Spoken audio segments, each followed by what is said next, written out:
Assalamualaikum warahmatullahi wabarakatuh. Alhamdulillahilladzi ahyana ba'dama amatana wa ilaihi nusyur. Asyhadu an la ilaha illallah wahdahu la syarika lah wa asyhadu anna Muhammadan abduhu wa rasuluh. Allahumma salli wa sallim wa barik ala Muhammad wa ala ali Muhammad kama sallaita ala Ibrahim wa ala ali Ibrahim innaka Hamidum Majid. Qala Allah Ta'ala ya ayyuhalladzina amanu taqullaha haqqa tuqatih wa la tamutunna illa wa antum muslimun. Rabbi israh li sadri wa yassir li amri wahlul 'uqdatam min lisani yafqahu qawli. Subhanaka la ilma lana illa ma 'allamtana innaka antal alimul hakim. Rabbi yassir wa la tu'assir, Rabbi tammim bil khair. La haula wa la quwwata illa billahil aliyyil azim. Asbahna wa asbahal mulku lillah walhamdulillah. La ilaha illallah wahdah la syarika lah, lahul mulku wa lahul hamdu wa huwa ala kulli syai'in qadir. Rabbi as'aluka khaira ma fi hadzal yawm wa khaira ma ba'dah wa a'udzu bika min syarri ma fi hadzal yawm wa syarri ma ba'dah. Allahumma bika asbahna wa bika amsayna wa bika nahya wa bika namut wa ilaihin nusyur. Asbahna ala fitratil Islam wa ala kalimatil ikhlas wa ala dinin nabiyyina Muhammad sallallahu alaihi wasallam wa ala millati abina Ibrahim hanifa wa ma kana minal musyrikin. Asbahna lillah ushiduka wa ushidu hamalata arsyik wa malaikataka wa jami'a khalqik bi annaka la ilaha illa anta wahdak la syarika lak wa anna Muhammadan abduka wa rasuluh. Allahumma anta rabbi la ilaha illa anta khalaqtani wa ana abduka wa ana ala ahdik wa wa'dika mastata'. A'udzu bika min syarri ma sana'tu. A'udzu bika min syarri ma sana'tu. Abu'u laka bi ni'matika 'alayya wa abu'u bi dhanbi faghfir li fa innahu la yaghfiru dzunuba illa anta. Allahumma inna nas'aluka al-'afwa wal 'afiyata fid dunya wal akhirah. Allahumma inna nas'aluka al-'afwa wal 'afiyata fi dini wa dunyaya wa ahli wa mali. Allahumma astur awrati wa amin rawati.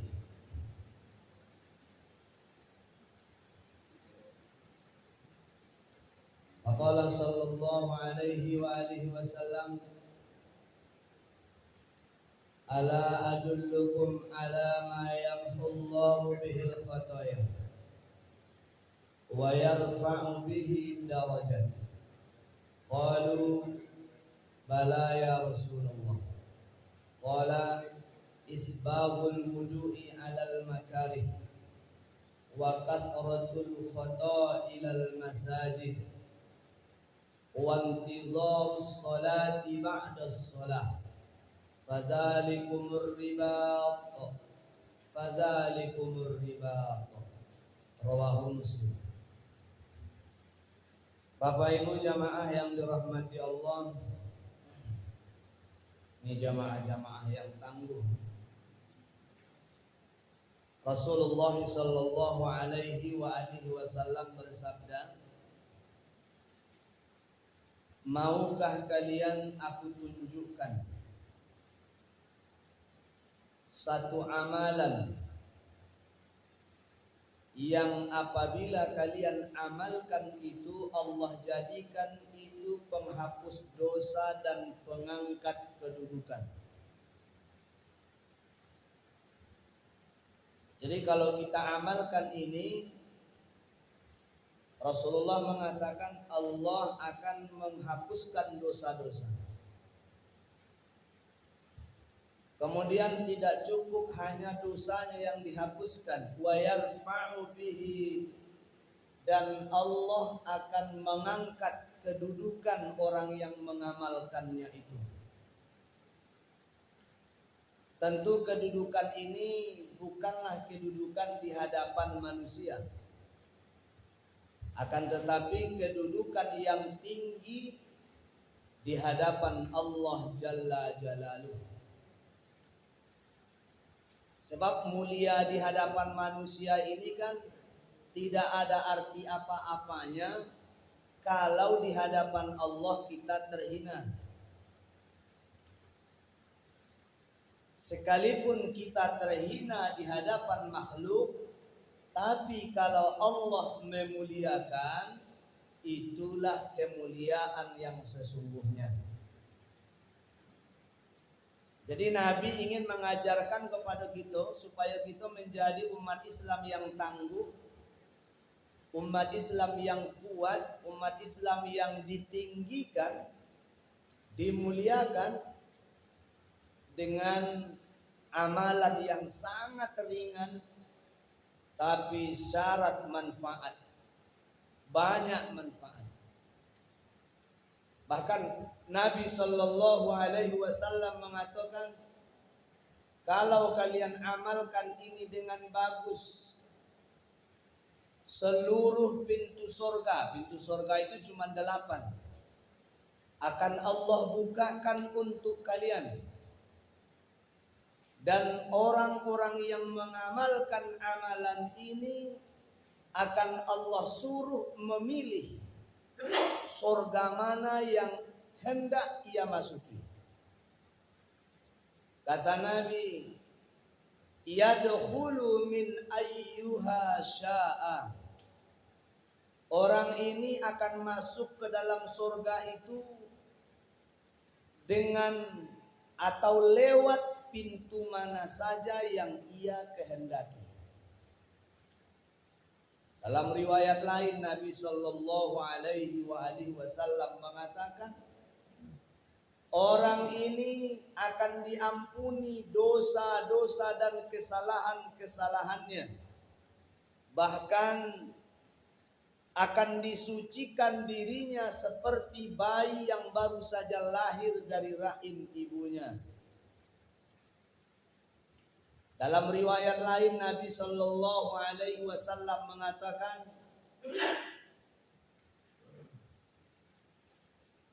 orang ini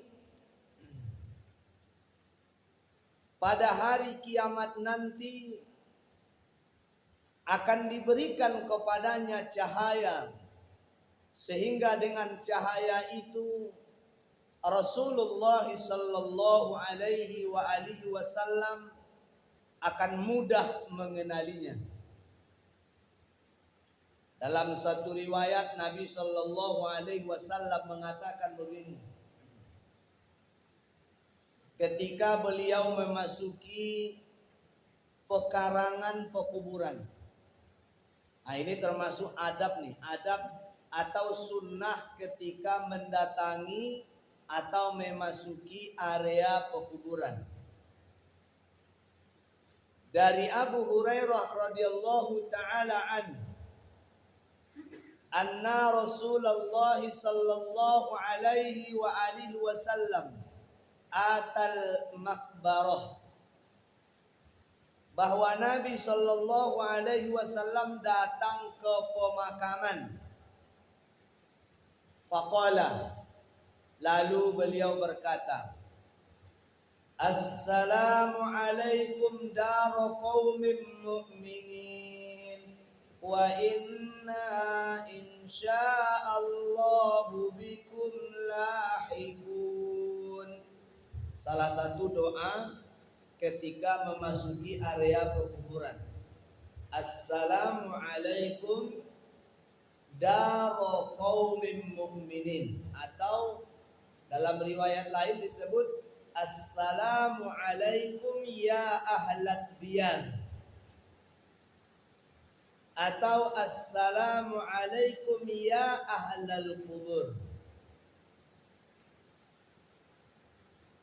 Wa inna insyaallahu bikum lahiqun. Kata Nabi sallallahu alaihi wasallam, keselamatan atas kalian di dalam rumah kaum mukminin. Maksudnya kuburan. Orang-orang beriman yang sudah meninggal itu didoakan oleh Nabi supaya tetap selamat dari azabnya Allah Subhanahu wa taala. Makanya sunnah kita memasuki area pekuburan dengan membaca itu. Nah, persoalan ini, kuburan ini kebetulan berada di pekarangan rumah. Tiap sebonta mungkin tiap hari kita lewat di situ. Apakah sunnah membacanya? Iya. Setiap lewat di situ boleh enggak kita mengucapkan Assalamualaikum ya ahlal kubur? Berat enggak kira-kira? Sebab itu akan bermanfaat bagi mereka karena kita mendoakan supaya mereka diselamatkan. Apalagi itu misalnya kuburan kerabat, orang tua yang ada di halaman rumah. Apa salahnya tiap hari kalau kita lewat ucapin salam di situ? Seperti kita mengucapkan salam kepada orang yang hidup. Jadi sunnahnya begitu kalau melintasi kuburan. Hah? Dengar, tapi mereka tidak bisa jawab kan? Kalau jawab malah kabur yang mengucapkan salam. Assalamualaikum ya alal waalaikumsalam, malah kabur kan orang yang mendengar. Jadi mereka dengar. Dan doa kita ini kan diaminkan ini nanti. Siapa yang aminkan? Para malaikat Allah. Jadi adabnya memasuki pekuburan itu seperti itu. Ucapkan salam. Yang kedua, tidak menggunakan sendal ketika berjalan di area pekuburan itu. Buka sendalnya. Yang ketiga, tidak duduk-duduk di atas pekuburan atau menginjak-injak pekuburan. Lebih baik duduk di atas bara api, kemudian melepuh kulit kita karena dibakar oleh bara api itu, ketimbang menginjak ataupun duduk di pekuburan. Ini yang orang Islam zaman ini tidak mengetahui adab dan etika masuk kubur itu. Seenaknya dia injak tengah-tengah kubur dan seleluasanya ia duduk di kuburan itu. Inilah bahayanya, makanya Nabi melarang meninggikan, menyemen atau memasang keramik mengapur kuburan. Sebab dikhawatirkan orang bakalan duduk di situ. Kan bertinggi saja orang di kuburan itu. Padahal hukumnya haram, itu nggak boleh. Besar dosanya duduk di kuburan. Kata Nabi, wadittu ana qad ra'aina ikhwanana. Kata Nabi sallallahu alaihi wasallam, aku sangat ingin sekali melihat saudara-saudara kita. Sangat ingin sekali. Aku rindu sekali, kata Nabi. Ingin bertemu, ingin melihat saudara-saudaraku. Lantas para sahabat ketika itu menyela ucapan Nabi. Apa kata sahabat? Qalu awalasna ikhwanak ya Rasul. Bukankah kami ini saudaramu? Tidakkah terobati rindumu ketika melihat kami? Kami kan saudaramu. Kata sahabat. Maka Rasulullah menjawab, antum ashabi. Kalian itu sahabatku, bukan saudara. Kalian itu sahabatku, bukan saudara. Wa ikhwanuna alladzina lam ya'tu ba'du. Yang aku maksud dengan saudaraku itu, kata Nabi, orang yang belum ada, orang yang belum datang, orang yang belum muncul masanya. Maksudnya apa tuh? Umat-umat yang lahir setelah aku tiada nanti. Orang-orang yang percaya kepadaku, beriman kepadaku, banyak bersolawat untukku, rela berkorban atas namaku, bahkan mengorbankan harta, keluarga, dan nyawa mereka sendiri. Itulah yang aku sebut dengan saudaraku. Siapa itu? Kita. Jadi kita ini, kata Nabi, saudaranya. Maka Rasulullah Sallallahu Alaihi Wasallam mendengar ucapan Rasul yang seperti itu, sahabat ini merasa heran. Kemudian apa kata sahabat? Qalu kaifa ta'rifu man lam ya'ti ba'du min ummatika. Bagaimana caranya engkau mengenali orang-orang yang belum datang masanya dari umatmu? Ba'a caranya ya Rasul, kau bisa mengenali orang yang belum lahir. Kan begitu. Mereka belum lahir, masa mereka belum datang, dan jumlah mereka banyak. Bayangkan hari ini saja penduduk bumi 13 miliar, dikurangi yang mati di Palestina kan.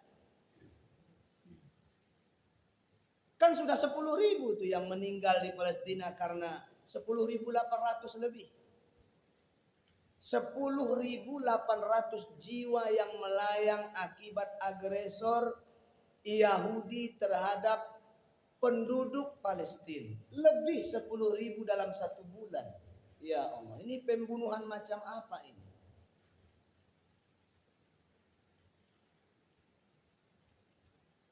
Itu seluruhnya yang terbunuh itu adalah keluarga Nabi. Masya Allah.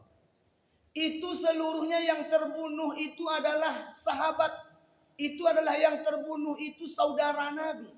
Nabi mengatakan mereka itu saudaraku. Bayangkan itu. Bagaimana nanti mereka akan berhadapan dengan Rasul Sallallahu Alaihi Wasallam ketika ribuan saudara-saudaranya dibunuh. Ada penduduk Palestina yang bermimpi bertemu dengan Rasulullah. Di tengah-tengah tangisan itu Rasulullah duduk di Aqsa. Dan kemudian Rasulullah tersenyum mendengarkan pengaduan-pengaduan umat kepada beliau. Apa jawab beliau?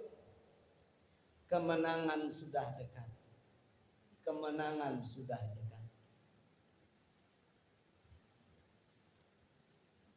Jadi hamba Allah yang berbahagia, umat Rasulullah itu yang beliau anggap sebagai saudaranya, yang beliau anggap sebagai keluarganya, ini luar biasa.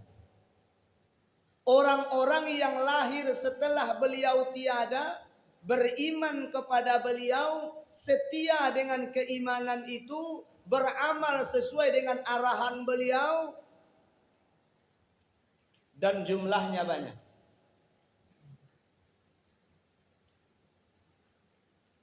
Kemudian para sahabat mengatakan, sebanyak itu umat ya Rasul, mungkin jumlahnya triliunan manusia. Kaifa ta'rif? Bagaimana cara engkau mengenali mereka?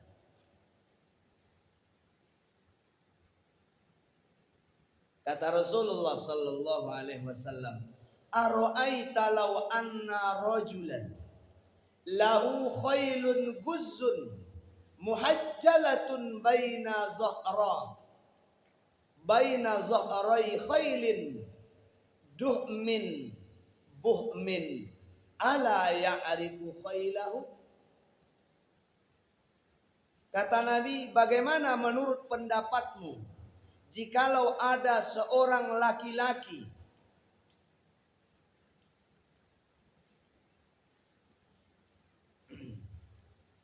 memiliki seekor kuda yang putih bersih, kepala dan kakinya putih bersih, di tengah-tengah kuda yang hitam polos, tidakkah engkau mengenali kudanya? Yang kata Nabi, bagaimana menurut pendapatmu, aro'aita law anna rajulan lahu khayl guzzun mu'ajjalun baina zahrai khailin duhmin buhmin. Bagaimana menurut pendapatmu jikalau ada seorang laki-laki melepaskan kudanya berkepala putih, kakinya putih, kemudian tangannya putih, lepas di tengah-tengah kumpulan kuda hitam polos. Apakah kau tidak akan mengenali kuda laki-laki itu, katanya? Dilopehkan kudo bolang putih di tengah-tengah kumpulan kuda hitam. Kira-kira kita tahu nak nama kuda kita? Ya tahulah.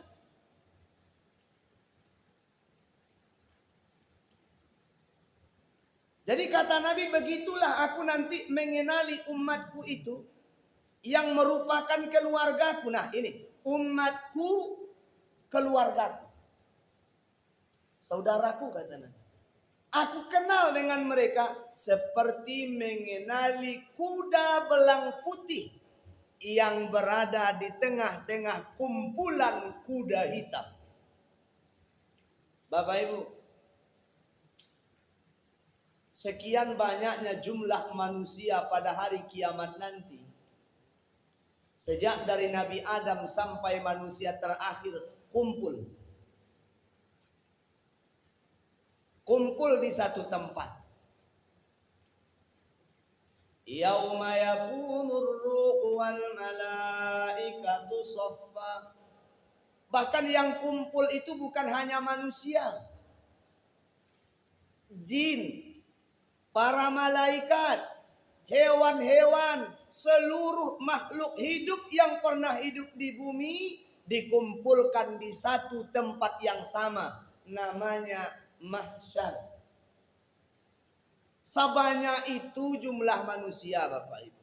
Sebanyak itu pula jumlah jin yang jumlahnya jauh lebih banyak daripada manusia. Sebanyak itu pula jumlah malaikat yang jumlahnya berkali lipat dari jumlah manusia. Ditambah dengan hewan-hewan yang ada, dikumpulkan di satu tempat. Ba'acaru Nabi mengenali kita.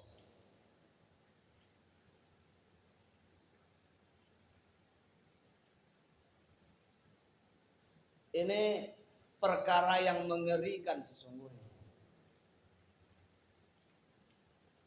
Sebab setiap nabi akan masuk ke surga dengan umatnya.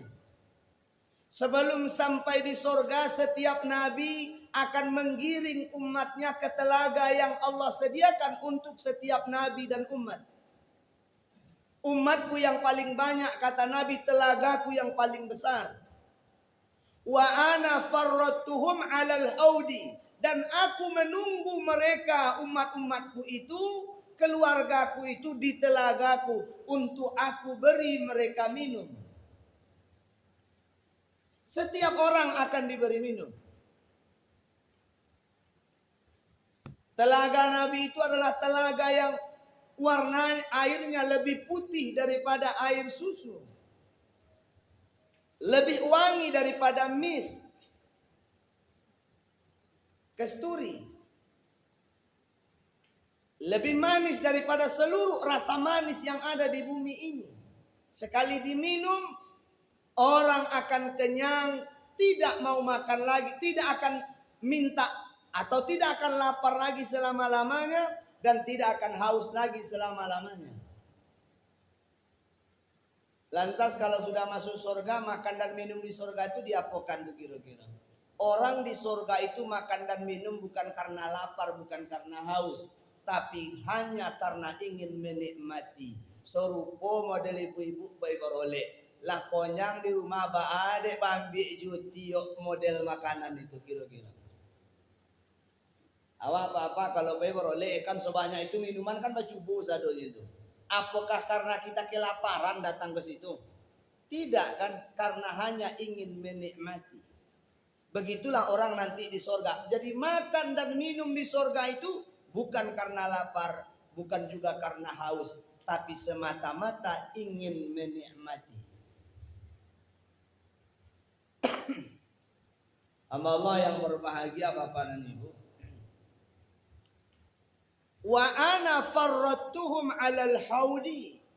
Saya tunggu mereka di telaga, kata Nabi sallallahu alaihi wasallam.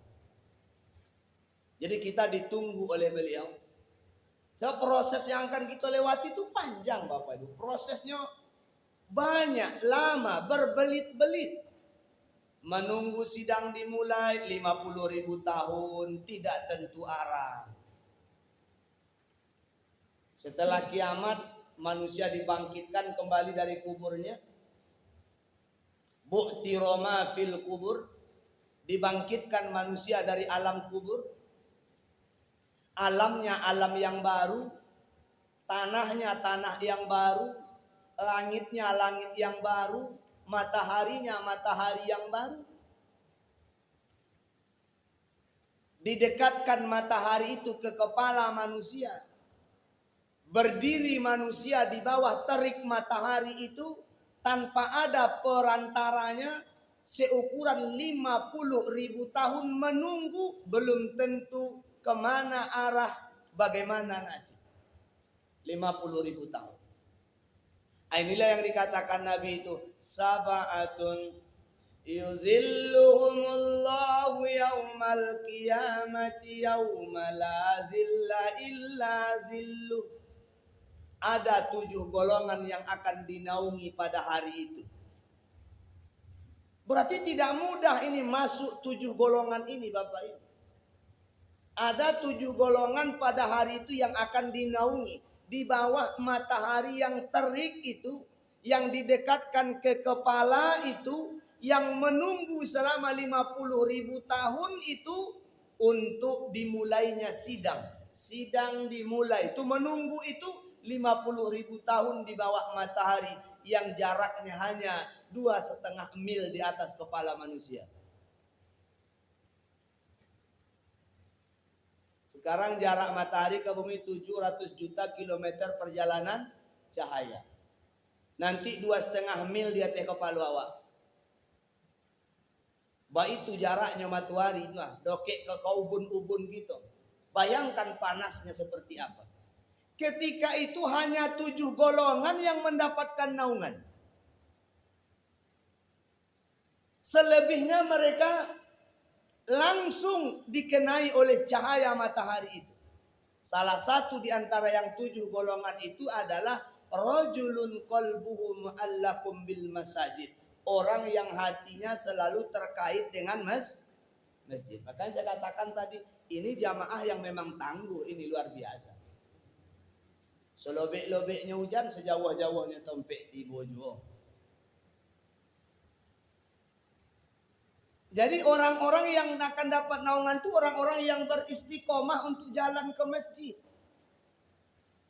Mau kondisi panas, mau kondisi hujan. Memang ada halangan Bapak Ibu, ada hujah, ada alasan orang boleh tak ke masjid ketika hujan. Salah satu alasan orang boleh tak datang ke masjid ketika hujan. Tapi ketika hari hujan pun dia tetap datang ke masjid, ini luar biasa. Jadi kata Nabi sallallahu alaihi wasallam, fa innahum ya'tuna gurram muajjalina. Dan mereka itu kata Nabi sallallahu alaihi wasallam akan datang dalam keadaan bercahaya wajahnya. Putih bersih tubuhnya. Tuh orang-orang yang dikenali Nabi tadi. Mereka akan datang dengan wajah yang bercahaya, putih bersih tubuhnya, dinaungi tempatnya. Siapa mereka? Kata Nabi, gurrin muhajjalina minal wudu.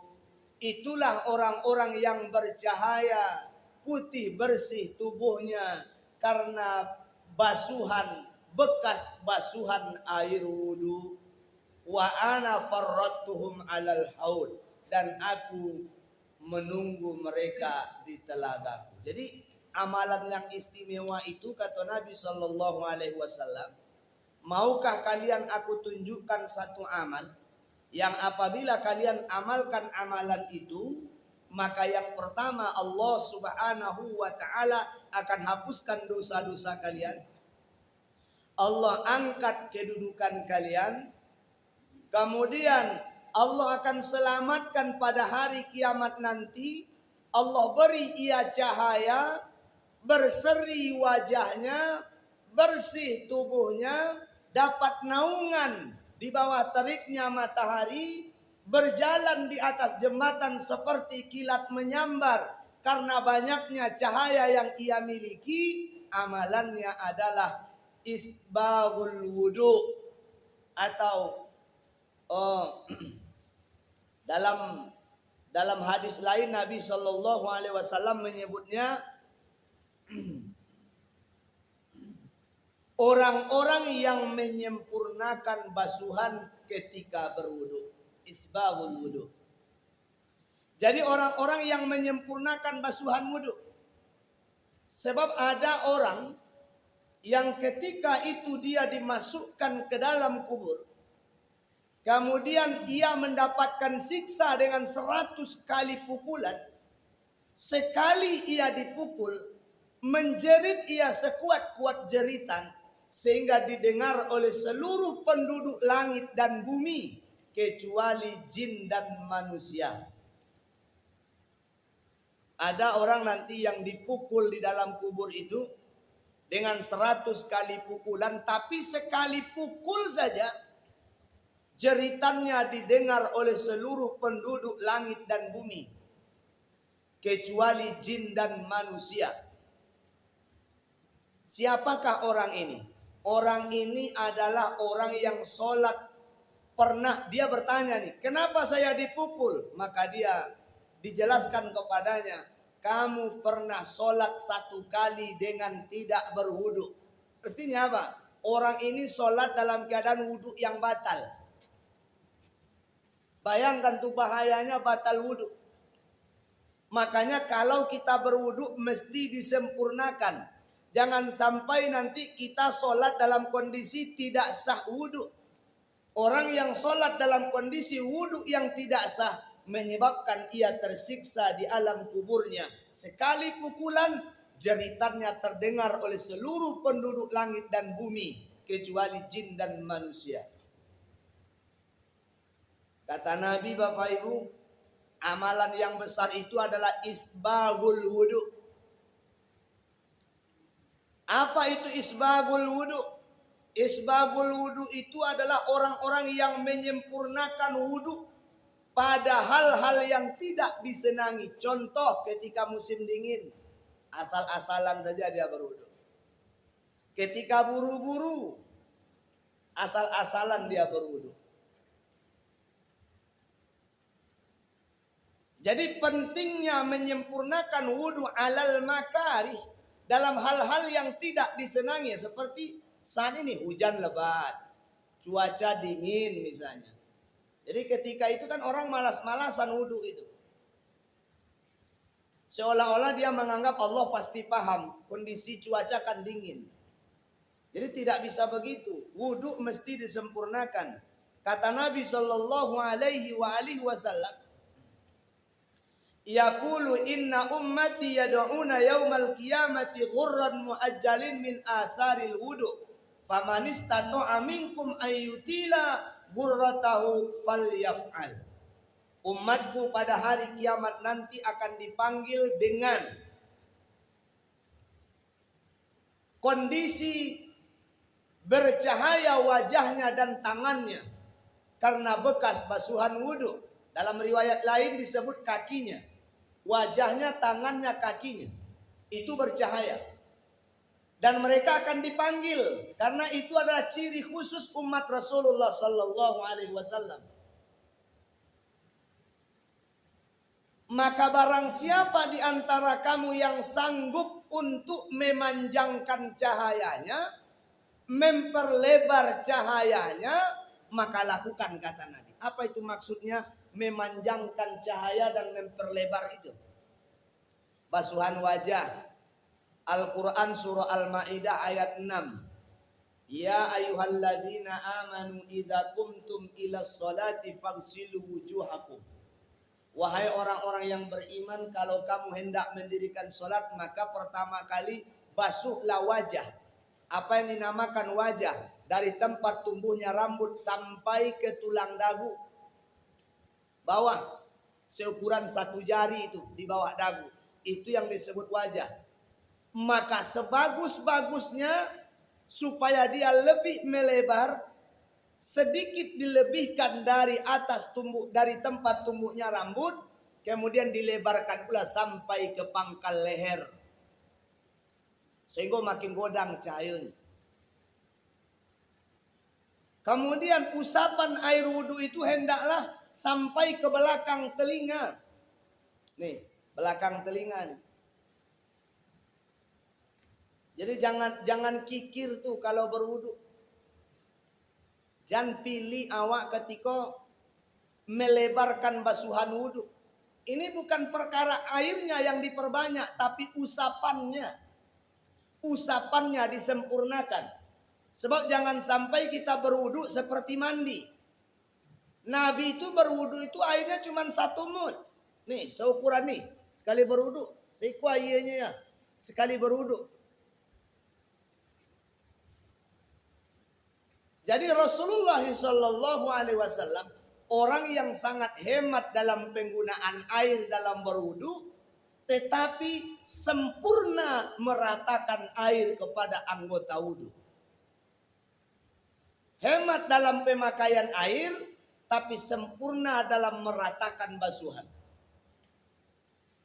Jadi makanya beliau jatuhkan air dari sedikit di atas dahi dari tempat tumbuhnya rambut, diusap hingga sampai ke belakang telinga. Jadi usapannya disampaikan ke belakang telinga sampai ke pangkal leher. Jadi kalau kamu sanggup memanjangkan, kata Nabi, panjangkan cahayanya, lebarkan cahayanya. Ulama mengatakan, Bapak Ibu, yang dimaksud memanjangkan itu, giliran kita membasuh tangan, mencuci tangan ketika berwudu, maka yang dimaksud memanjangkan itu adalah sampai tengah lengan. Jadi makanya kalau menyingsing baju ketika wudu itu jangan hanya sampai sikunya, tapi usahakan lebih sehingga pangkal lengan itu, tengah lengan itu bisa terbasuh oleh air wudhu sampai tengah lengan, bukan sampai bahu, tengah lengan. Ini ada orang yang kadang-kala wudhunya pas di sikunya itu. Ya. Memang ayatnya berkata seperti itu. Wa aidiyakum ilal marafiq, tangan sampai siku. Cuman jangan pas-pasan. Kenapa? Khawatir nanti kalau ukuran pas-pasan ini tidak sempurna basuhan batas yang wajib itu, mengakibatkan wudhu tidak sah. Solat dalam keadaan wudhu tidak sah, akan menyebabkan siksa yang akan didapati di alam kubur. Itu kan berbahaya tuh. Makanya lebihkan basuhannya sampai ke tengah lengan. Kalau kaki sampai ke tengah betis, bukan sampai lutut. Walaupun sehingga mata kaki itu sudah dianggap sempurna, itu sudah dianggap sah ketika wudhu, tapi jangan pas-pasan. Khawatir nanti kalau wudhu tidak sah. Hamba Allah yang berbahagia. Itu yang disebut dengan isbaghul wudu, menyempurnakan wudu. Kata Nabi Shallallahu Alaihi Wasallam, amalan yang kedua yang kalau kalian amalkan akan menyebabkan kalian diangkat kedudukannya, dihapuskan dosa-dosanya,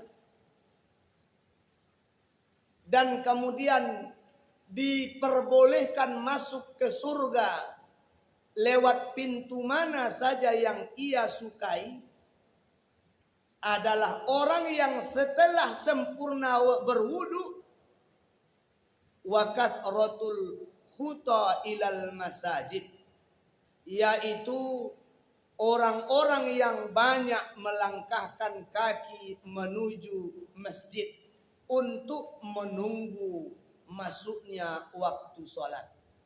Jadi salah satu amalan yang istimewa itu adalah menunggu masuknya waktu sholat. Jadi kita lebih baik di masjid itu menunggu waktu sholat. Walaupun misalnya karena faktor pekerjaan kita sehingga menyebabkan kita harus selalu tidak bisa menunggu waktu sholat itu dengan misalnya datang ke masjid sebelum azan. Jadi kalau bagus kan datang ke masjid itu sebelum azan. Tapi kalau misalnya kita tidak mampu melakukan itu, maka datang ke masjid itu dalam kondisi sebelum takbiratul ihram dimulai. Ini termasuk ke dalam kategori orang-orang yang mendapatkan ampunan dari Allah dan orang-orang yang akan ditinggikan derajatnya karena melangkah ke masjid untuk menunggu waktu salat.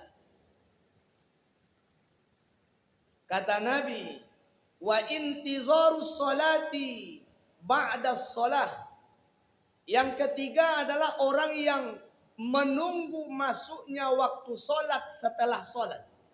Apa itu maksudnya? Misalnya maghrib dengan isya itu kan jaraknya pendek. Jadi kalau bisa ditunggu. Artinya antara maghrib dengan isya itu lebih baik nunggu. Menunggu waktu sholat. Nah, orang yang menunggu waktu sholat itu disebut sebagai ar-ribat. Fadzalikumur ribat. Fadzalikumur ribat. Kata Nabi, itulah orang-orang yang mencurahkan diri dalam ketaatan yang disebut dengan ribat. Ribat itu pahalanya luar biasa Bapak Ibu. Seperti mendapatkan bumi dan seluruh isinya. Itulah ribat. Nah, ribat ini dimiliki oleh satu negeri yang sedang sekarang terancam di genosid. Itulah bumi Palestina. Jadi setiap saat mereka tuh berjaga-jaga. Berjaga-jaga bagaimana negeri mereka tidak dirampas. Bagaimana tanah air mereka tidak diambil. Nah, mereka itu ribat. Bagi kita yang orang-orang yang tidak memiliki kondisi ribat seperti itu, maka jadikanlah menunggu waktu sholat itu sebagai ribat kita. Dan tidak mesti itu setelah sholat subuh nunggu waktu zuhur di masjid saja, bukan begitu. Artinya setelah habis waktu subuh atau misalnya setelah selesai waktu zuhur, tidak mesti kita nunggu waktu asar di masjid itu yang disebut ribat, tidak. Tapi usahakan setelah kita pulang dari sholat zuhur itu, menjelang sholat asar itu kita kembali ke masjid sebelum masuk waktu. Nah, itu namanya ribat. Jadi sebelum masuk waktu itu kita sudah ada di masjid. Ini amalan yang luar biasa besar nilainya, tapi karena kondisi kadangkala kita tidak mampu mengamalkannya. Bagaimana kalau orang misalnya tidak mampu mengamalkan itu, tapi dia hanya mampu datang ke masjid tepat setelah azan berkumandang? Tidak masalah. Cuman kan yang utama itu menunggu. ada masa menunggu bagi kita untuk mendapatkan pahala yang luar biasa sebelum masuk waktu itu. Rasulullah sallallahu alaihi wasallam mengatakan lagi dalam riwayat yang lain tentang keutamaan wudhu dan kemudian berjalan ke masjid itu, dari Umar ibn Khattab. Kata Nabi, ma minkum min ahadin yatawadda fayublig au fayusbig al-wudu, dan tidaklah ada salah seorang di antara kalian yang berwudu lalu dia sempurnakan wudunya. Setelah sempurna wudunya kemudian ia berkata, artinya berdoa, asyhadu an la ilaha illallah wahdahu la syarikalah wa asyhadu anna muhammadan abduhu wa rasuluh illa putihat lahu abwabul jannati tsamaniyah yadkhulu min ayyuha sya'a. Wa fi riwayatin Allahumma ja'alni minat tawwabin wa ja'alni minal mutatahhirin. Siapa yang sempurna wudu kemudian ia berdoa kepada Allah dengan doa tadi, asyhadu an la ilaha illallah wahdahu la syarikalah wa asyhadu anna muhammadan abduhu wa rasuluh Allahumma ja'alni minat tawwabin wa ja'alni minal mutatahhirin. Futihat lahu abwabul jannah, Allah bukakan baginya pintu surga, tamaniyah, sebanyak 8 pintu surga. Surga itu pintunya 8 sadunya. Thumma, kemudian orang ini yadkhulu min ayyuha sya'a, masuk ke dalam surga itu lewat mana saja pintu yang dia kehendaki untuk sebagai penghuni surga itu sendiri. Nah, ini satu amalan yang semestinya kita lakukan ini, sebab sekurang-kurangnya 5 kali dalam sehari semalam kita berwudu itu.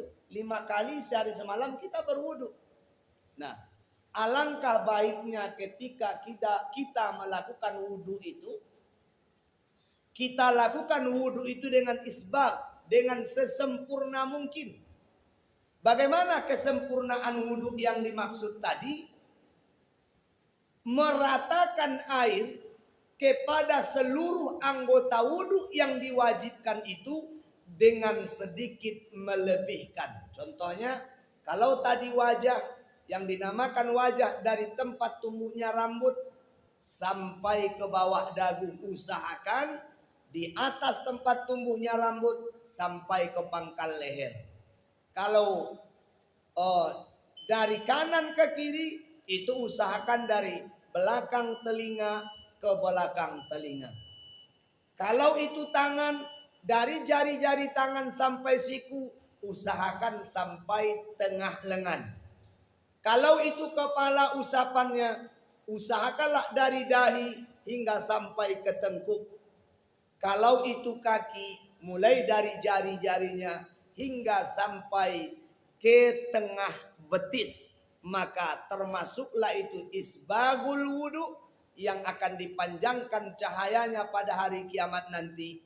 Mereka akan dipanggil oleh Rasulullah dan akan diselamatkan serta diberi minum di telaganya Rasul sallallahu alaihi wasallam. Kemudian bersegera jalan ke masjid walaupun dalam kondisi yang tidak menyenangkan. Contoh ketika musim dingin atau musim panas bersangatan atau bahkan ketika musim hujan. Nah, amalan-amalan seperti ini Bapak Ibu adalah amalan ringan yang dapat menyelamatkan kita, meninggikan kedudukan kita di hadapan Allah Azza wa Jalla. Demikian kajian kita pada pagi hari ini. Mudah-mudahan ada berkah, ada manfaat.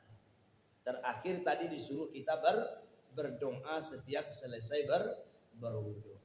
Subhanakallahumma wa bihamdik, asyhadu an la ilaha illa anta, astaghfiruka wa atubu ilaik. Billahi taufiq wal hidayah. Assalamualaikum warahmatullahi wabarakatuh.